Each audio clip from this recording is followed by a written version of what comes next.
প্ৰথমতেতো আপোনালোকক ধন্যবাদ জনাওঁ জুবিন দাৰ প্ৰয়াণৰ পিছত যেনেকৈ আমি অসমবাসীয়ে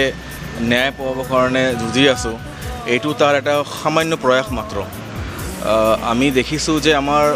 আন চহৰৰ দৰে গুৱাহাটীৰ নিচিনা বাকী বেলেগ ষ্টেটৰ নিচিনা চিটিৰ নিচিনা আমাৰ বঙাইগাঁৱতো জুবিন অনুৰাগী বহুত আছে তো অহা যাওঁতে আমি চাইছোঁ যে এইটো ঠাই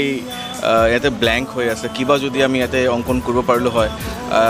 জুবিনদাৰ নামতে কিবা এইটো দেৱাল যদি উৎসৰ্গা কৰিব পাৰিলোঁ হয় তেন্তে ভাল লাগিব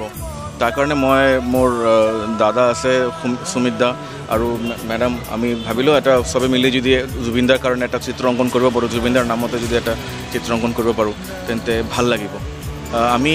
10 তাৰিখৰ পৰা আৰম্ভ কৰিছোঁ আমি আশা কৰোঁ এই কালী পূজা দীপাৱলীৰ আগতে আমি এইটো শেষ কৰিব পাৰিম আমি এইখিনিয়ে ক'ব বিচাৰোঁ যে শিল্প এক ধৰণৰ বিপ্লৱ যেনেকৈ মৌনতা এক ধৰণৰ বিপ্লৱ হয় তেনেকৈ শিল্প এক ধৰণৰ বিপ্লৱ সুৰ চিত্ৰ কবিতা এইবোৰৰ মাধ্যমেও আমি বিপ্লৱ আনিব পাৰোঁ আমি চিন্তাধাৰা মানুহৰ বদলাব পাৰোঁ জুবিন দা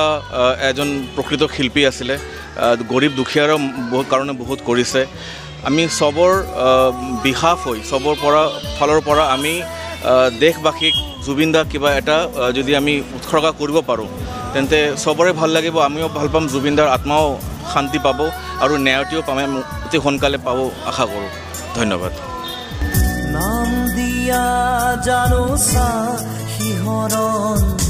ক'বানে কিয় এনে ভাল লগা অসহায়